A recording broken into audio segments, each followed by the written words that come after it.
tutti amici e bentornati sul canale. Finalmente oggi, come già preannunciato nelle settimane precedenti, ricordo che siamo al 12 agosto 2022, è uscito nelle edicole italiane il modello alto 70 cm del famosissimo Gig Robot d'acciaio, un robot che ha fatto la storia dell'animazione giapponese e che specialmente qui in Italia è stato veramente molto amato, forse al pari di quello che fu Goldrake in precedenza. Cosa di particolare questa collezione? Beh, innanzitutto è proposta dal Corriere della Sera e dalla Gazzetta dello Sport, quindi dal gruppo RCS. È una build up, se vogliamo chiamarla così, in quanto è costituito da parti da assemblare, anche se è una build up un po' particolare, nel senso che a differenza di quelle a cui siamo abituati, dove dobbiamo andare a montare anche delle parti piccolissime da assemblare con cacciaviti eccetera, qui invece siamo di fronte a un modello che praticamente è facilissimo da assemblare, non ha parti piccole, sono tutte macro parti da diciamo unire tra loro. Probabilmente non è richiesto nemmeno l'uso di utensili, sarà fattibile semplicemente ad incastro e quindi veramente molto facile e veramente alla portata di tutti. Allora andiamo ad analizzare inizialmente il packaging. Allora, come possiamo vedere, innanzitutto ci viene indicata che la prima uscita viene a costare solo 2,99 €, il che lo rende molto appetibile per essere acquistato e per testare il prodotto. Quindi per quelli che sono magari un po' dubbiosi, investire 3 € non è una tragedia, quindi è facilissimo da proporre al pubblico. Cos'altro ci viene segnalato? Allora, innanzitutto il titolo ovviamente dell'opera: Gig Robot d'acciaio, costruisci il tuo robot, alto 70 cm, facile da montare, riproduzione fedele e dettagliata. Poi andremo a vedere quanto fedele e quanto dettagliata. Ok, giriamo ancora la confezione. Come possiamo vedere, ci troviamo davanti all'immagine total body del robot. Possiamo già notare che una delle caratteristiche che avrà questo modello sarà quella di essere scomponibile, diciamo, a metà, in maniera da mostrare una parte completo di corazza, mentre l'altra parte potrà mostrare i meccanismi e l'elettronica, chiamiamola, interna, anche se poi di elettronica non si tratta in questo caso, ma di semplice plastica.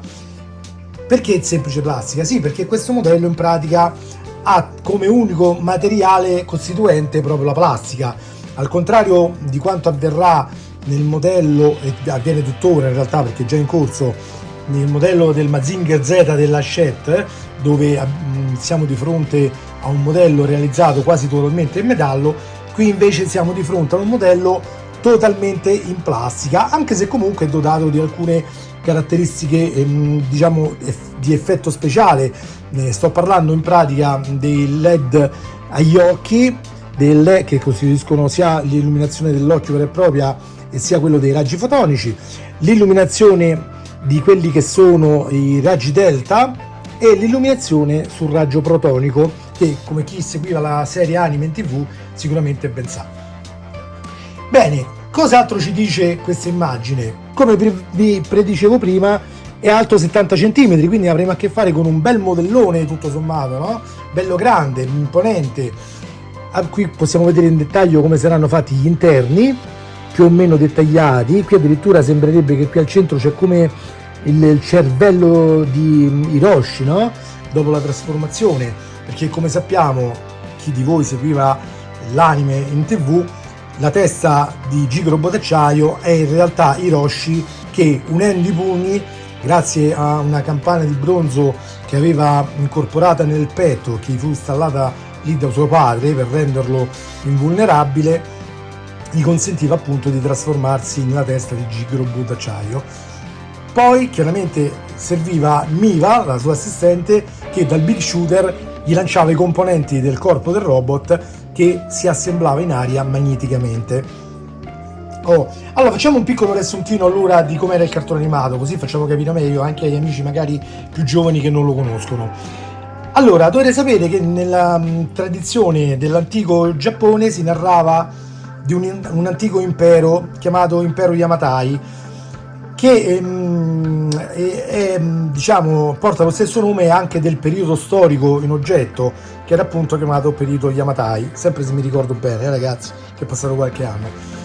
Beh, la leggenda narrava di questa popolazione che viveva all'epoca in Giappone, che era molto avanzata tecnologicamente, perlomeno questo è quello che ci dice il cartone animato, però poi comunque era basato anche in un certo modo su un fondo di verità, tra virgolette, storica, perché comunque Go Nagai, che è il creatore della serie, ha sempre un pochino preso dalla mitologia sia di quella occidentale che di quella orientale per, diciamo, creare le sue serie televisive. Quindi diciamo che, pur non avendo proprio una valenza storica, però sicuramente prende spunto da qualche mito diciamo giapponese, no? Del periodo storico in oggetto. Comunque il periodo Yamatai è esistito veramente. Praticamente in questo periodo esisteva appunto questo impero, anche Yamatai, governato dalla grande regina Himika, che poi non si sa bene per quale motivo è sprofondato in un lungo sonno nelle viscere della terra, in attesa di un risveglio che ci fu proprio all'epoca in cui viveva Hiroshi. Hiroshi era figlio del professor Shiba, che era un eminente scienziato giapponese, e diciamo la sua passione più grande era quella della Formula 1, infatti era un abile pilota di Formula 1.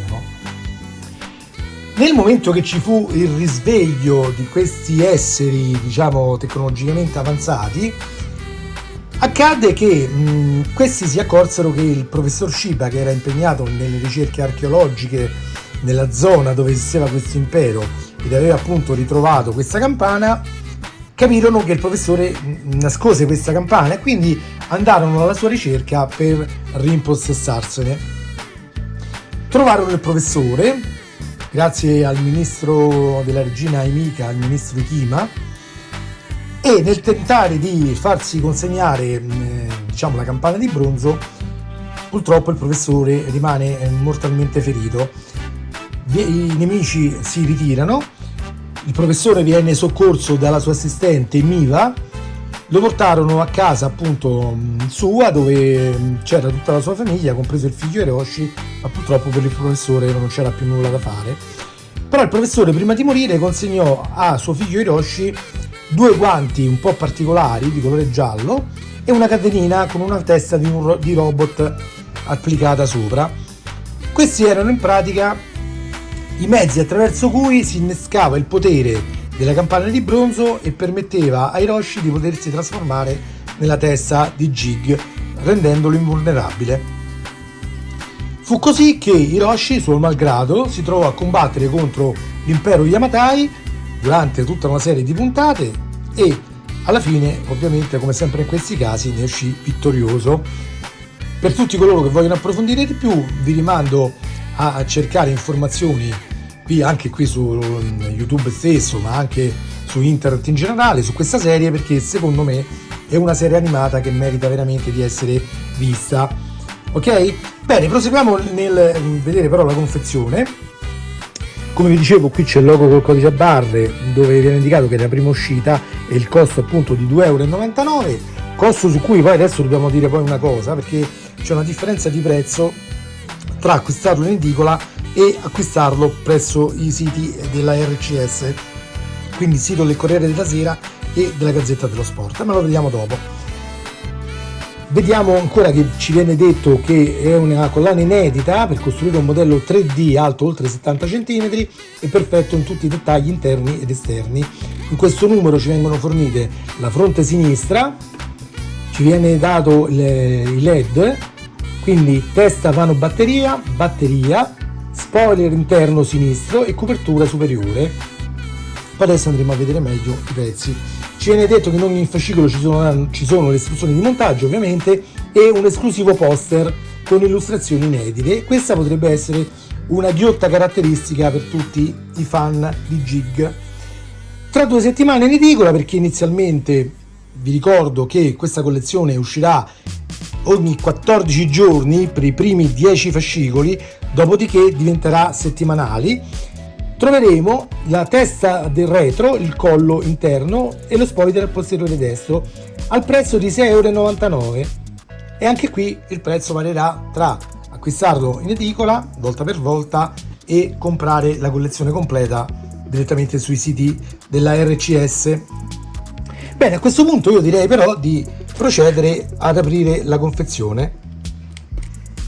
Allora, la prima cosa che facciamo è staccare la plastica che contiene il fascicolo.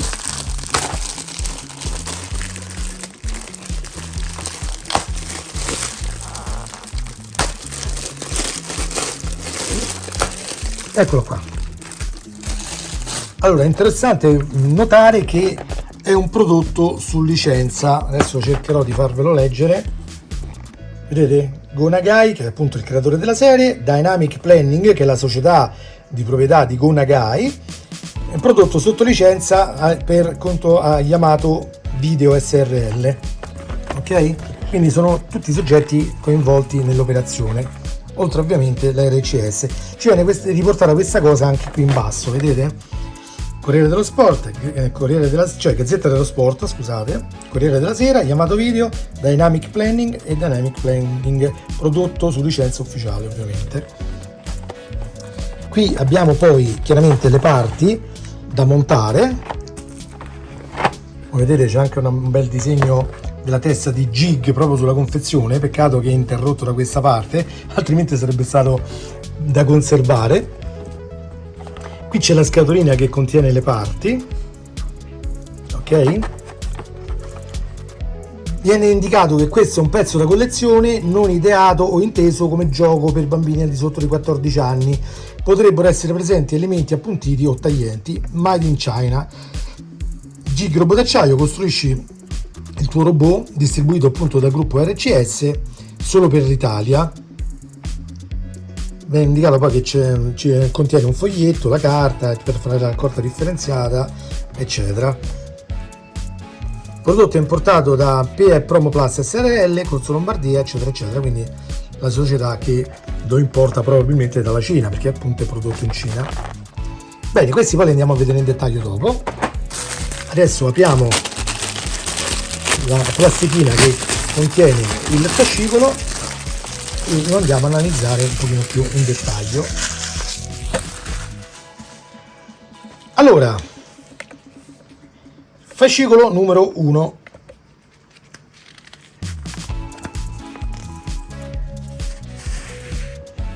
Qui troviamo il sommario, ci viene indicato i vari punti: assemblaggio, poster esclusivo, prossime uscite.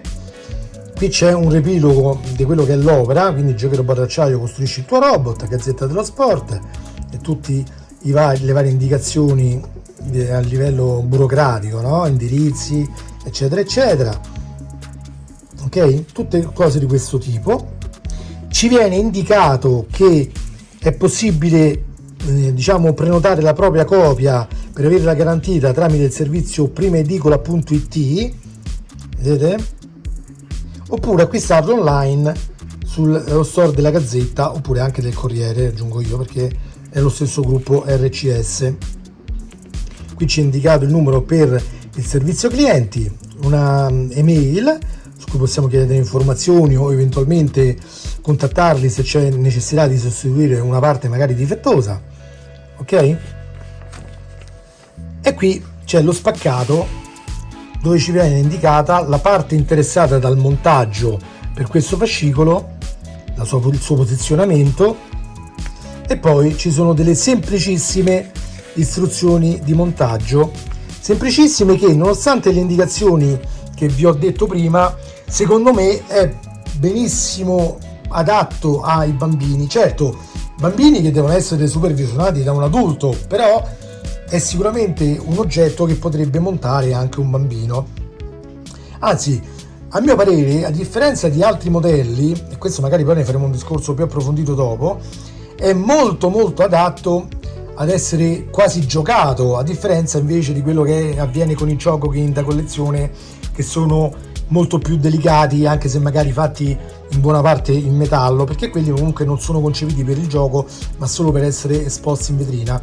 Questo invece, per la sua natura plasticosa, secondo me è anche adatto ad essere un po' giocato. Ovviamente teniamo presente che se viene giocato da un bambino potrebbe anche essere danneggiato, quindi se è una collezione che fa piacere avere anche al papà, magari forse è il caso di non farcelo giocare, però comunque vedete voi.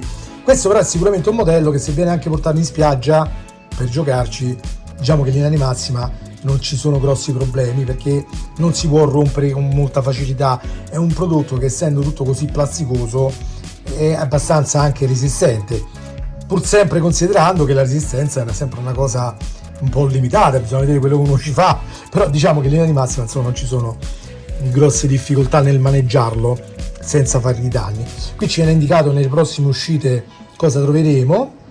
Questo ci dà già anche un'idea di quanto tempo ci vorrà per completare magari la testa, anche se poi non ci è dato sapere, perché poi lo vedremo da questo screenshot che vi mostro, dove finirà veramente la testa, perché le parti sono elencate non troppo precisamente per far capire se sarà finita o meno la sua composizione entro i primi fascicoli, quindi può anche darsi che verrà completata fino a un certo punto e poi magari si farà completare in corso d'opera, quindi non si sa se sarà possibile acquistare solo i primi fascicoli per completare la testa e poi lasciar perdere il resto, quindi valutate anche bene questa cosa, per quelli che magari già pensavano di far solo la testa. E qui vediamo invece il poster, in questo caso allegato, che come possiamo vedere è una bella riproduzione della testa di Jig, molto carino secondo me, bei colori, vedete? Jig robot acciaio, viene indicato che è Go Nagai Dynamic Planning, la scritta di Jig in giapponese, alcuni disegni in bianco-nero che troviamo qui intorno. Questa è la regina Mika, questo è Jig in posizione per sparare i maghi perforanti, questo è il ministro Amaso se non ricordo male. Questa è la testa di Hiroshi nella prima trasformazione, perché nel corso della serie subirà 2 tipi di trasformazione. Qui tiene in mano la collanina con la testa di Jig, qui c'è invece l'astronave della regina Mika e qui c'è disegnato Jig robot acciaio. Quindi diciamo che già questo da solo secondo me vale l'acquisto del primo numero, solo per il fatto di avere questo piccolo mini poster. Per gli appassionati di Jig oppure per i collezionisti di Chogokin, dei vari modelli di Jig, della King Arts, di Bandai eccetera, sicuramente avere questo poster da mettere lì vicino sarà una bella e carina idea. Bene, cos'altro possiamo vedere? Allora, per quanto riguarda l'interno non c'è nient'altro. Qui appunto nelle prossime uscite vengono indicate le altre parti da montare. Questa è la copertina che già avevamo visto. Qui c'è il riepilogo di tutto il robot nel modello completo, così come verrà. Quindi diciamo che è un fascicolo molto minimale, ma d'altronde è sufficientemente adatto proprio al tipo di opera che compone questo Jig, perché vi ripeto è composto da parti veramente semplici e che adesso andiamo ad assemblare.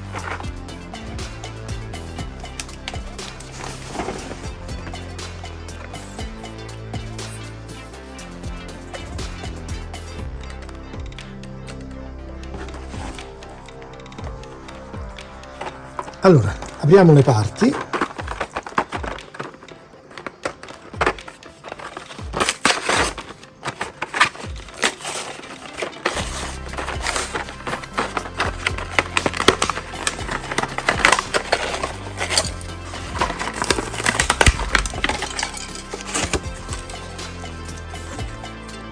Ecco qua. Allora, queste sono le parti che troviamo allegate in questo numero. Come possiamo vedere c'è un'unità a LED completa di resistenza che serve probabilmente per far accendere gli occhi. Lo faccio vedere un pochino meglio adesso. Eccola qui. Oppala.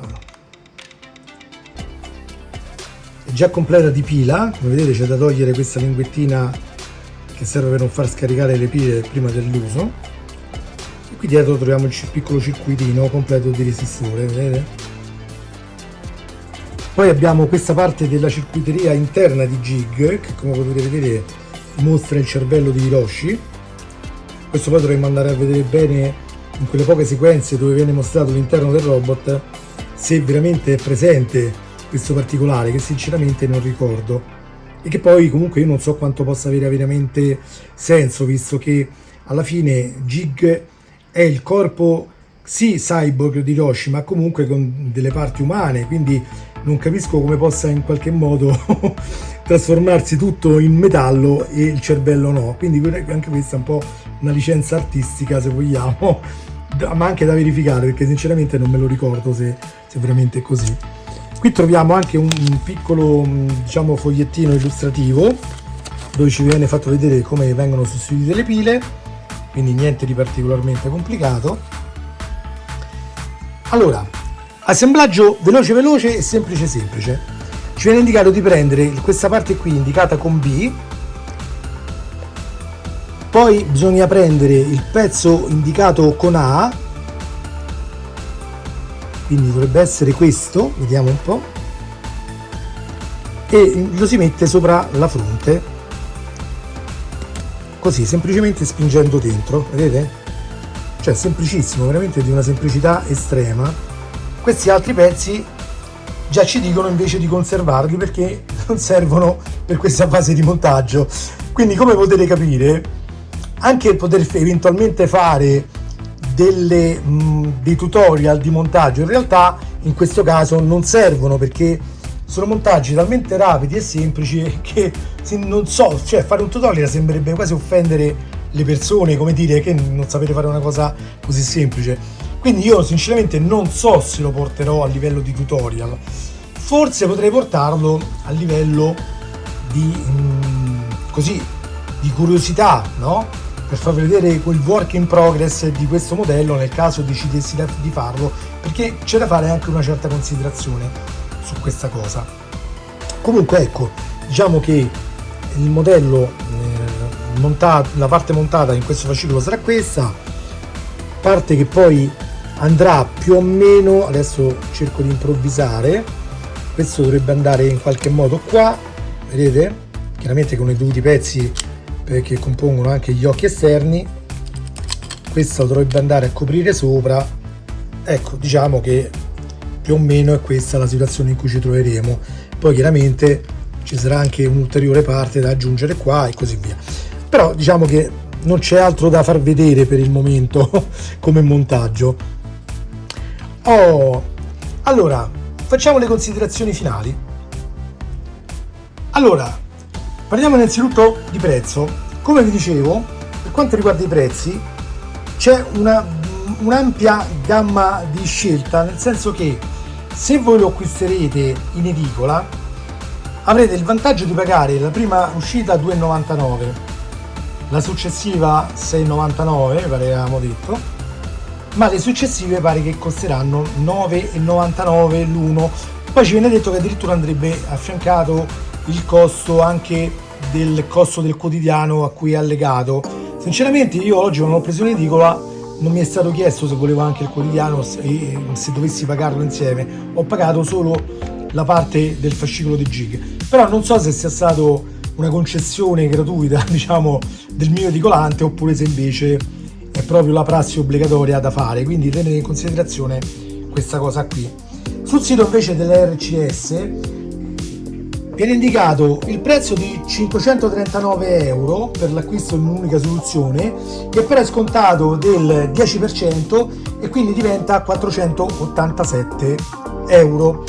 Il costo suddiviso per fascicoli mostrato lì sul sito è di 8,99 euro per tutti i fascicoli, quindi a cominciare dal numero 1.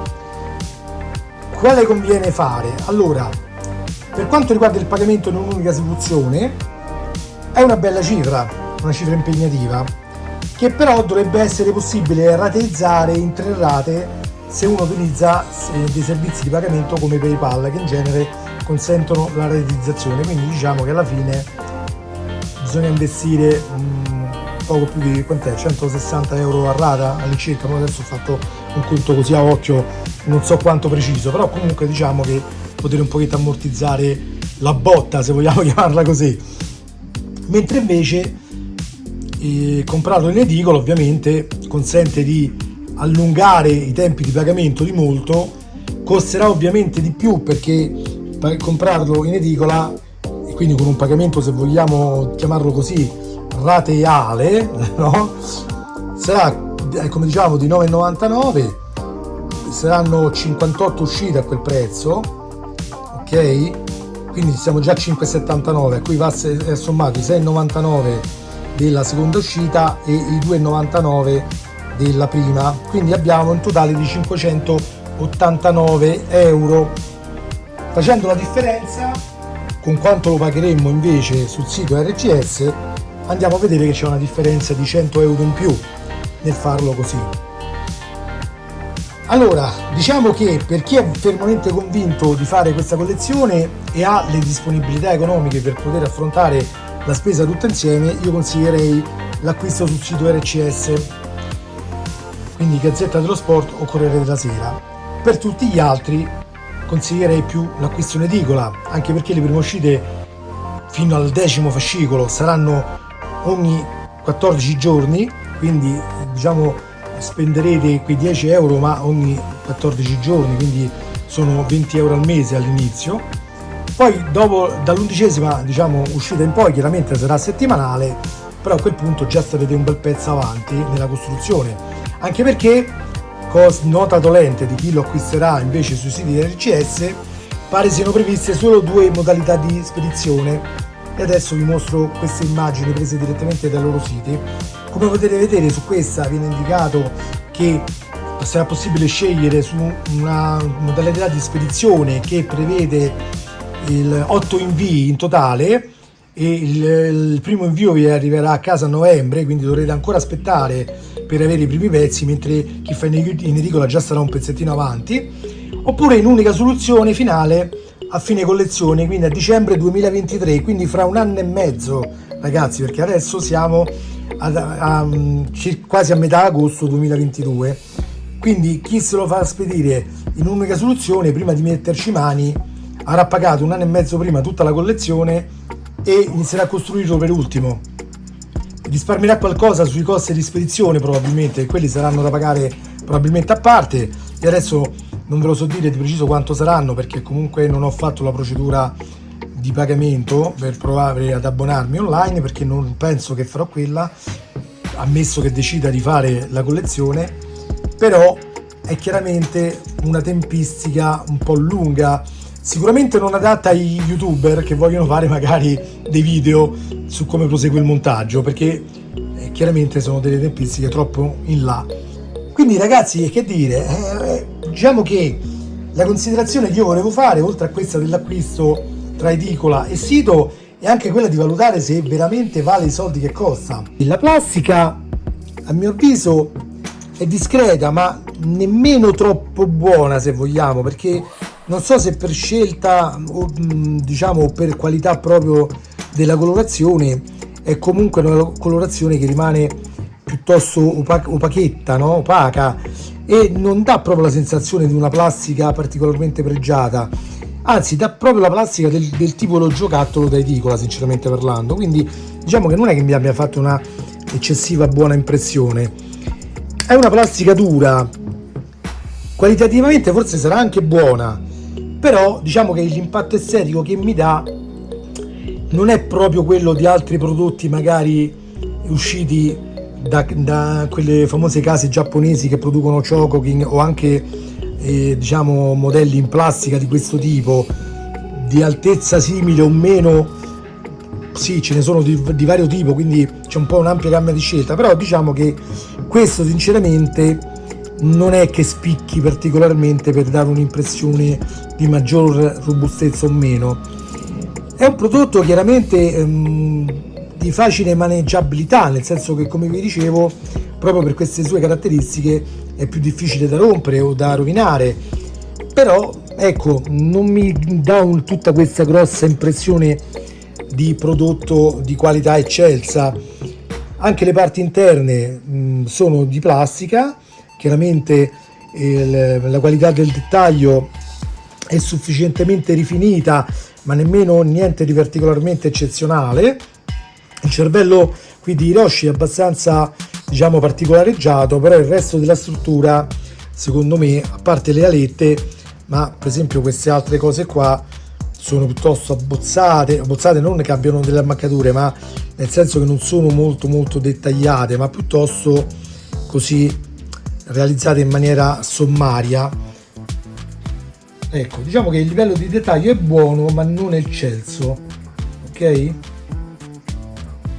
C'è delle parti molto arrotondate, quindi non sono proprio marcate, definite, però diciamo che per i più esigenti potrebbe essere una cosa penalizzante, per, diciamo, quelli che non hanno mai avuto un modello invece in vita loro può essere più che sufficiente, perché comunque tutto sommato questo modello, una volta realizzato, farà la sua bella figura, perché comunque parliamo di un modello alto 70 cm.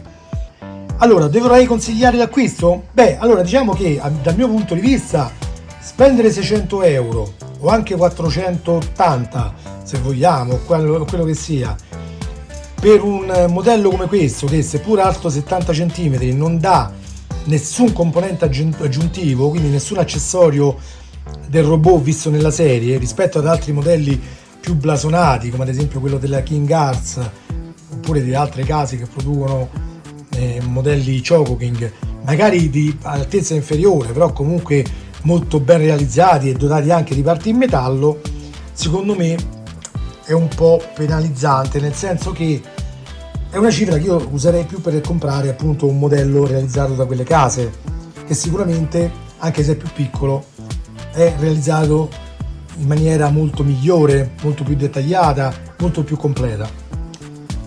D'altro canto c'è da dire che quei modelli, proprio per la loro spiccata natura di prodotti da essere esposti in vetrina, sono molto delicati da maneggiare e da toccare. Si possono staccare facilmente le parti, c'è il rischio di romperli facilmente se non si maneggiano con estrema cura. Diciamo che ecco, in quel caso sicuramente non sono adatti ad essere anche maneggiati dai bambini, quindi diciamo c'è un po' il pro e il contro. Se voi siete diciamo amanti di Jig, perché l'avete visto quando eravate piccoli, potete farne partecipe anche il vostro figlio o figlia, che al momento sono bambini piccoli, io vi consiglio l'acquisto di questo Jig, perché sicuramente non ve lo romperanno e allo stesso tempo li renderete partecipi di questa bellissima serie animata. Se invece siete propensi più a fare una vera e propria collezione di robot in stile Chocoking, beh, lì dovete pensare un attimo a come volete spendere i vostri soldi. Se avete molta disponibilità e potete comprare sia questo che gli altri, fatelo, perché comunque alla fine sarà un bel modello da avere in casa anche questo, seppur con l'aria un po' più giocattolosa rispetto agli altri, perché questo poi alla fine è un po' come anche il Goldrake, che sicuramente alcuni di voi avranno fatto, uscito dallo stesso editore.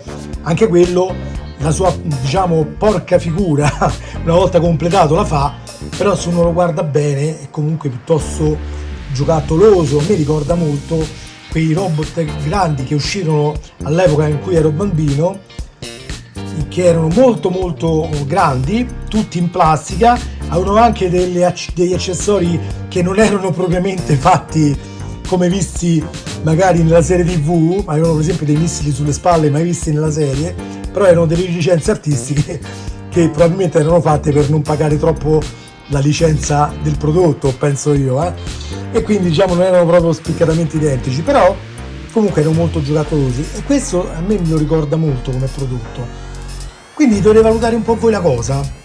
Per chi di voi invece ha poca disponibilità economica e vuole avere comunque un bel ricordo di quello che fu Jig Robot come anime, come cartone animato, cioè che sia facile da montare perché magari non avete esperienza di montaggio con il cacciavite eccetera, quindi vi fa difficoltà avere una cosa da montare troppo complessa, questo è sicuramente il prodotto che fa per voi. Decidete voi ragazzi, questa resta solo una questione di vostra scelta. I costi ve li ho indicati, vi ho indicato i pro e i contro. Sicuramente Jig è un bellissimo robot, scegliere quale modello possedere è una cosa completamente soggettiva e personale. Ripeto, secondo me questo è un modello che per la sua semplicità non richiederà nemmeno di fare tutorial su YouTube. Questa sarà solo una cosa di far vedere così velocemente quando uno va avanti nel montaggio facendo vedere che monta così, attacca, incastra i pezzi e completerà mano a mano il modello, ma non ci saranno indicazioni da dare per come completarlo, come aggiustarlo, come fare determinati passaggi, perché veramente è di una semplicità che dire estrema è anche troppo poco, cioè voglio dire, lo vedrete poi se proverete a comprare questo primo numero, e fatemi sapere anche voi nei commenti cosa ne pensate, se anche per voi è veramente così facile oppure se trovate difficoltà. Bene ragazzi, per il momento è tutto, io vi ringrazio della visione, spero come sempre di avervi dato una gustosa anteprima di questa nuova collezione che vi ripeto, nonostante sia piuttosto giocattolosa, io consiglio a chi è amante di jig e vuole affrontare diciamo una spesa anche grande però distribuita sul lungo termine, e che sicuramente alla fine avrà comunque come risultato finale uno splendido modello da 70 cm di plastica resistente, e sicuramente che quando qualcuno verrà a casa vostra e lo vedrà non potrà non dire: oh, ma hai jig robot a casa. Bene ragazzi, per oggi è tutto, vi do appuntamento ai prossimi video, ma non prima di salutarvi con la famosa frase detta da Hiroshi durante la sua trasformazione: jig robot acciaio!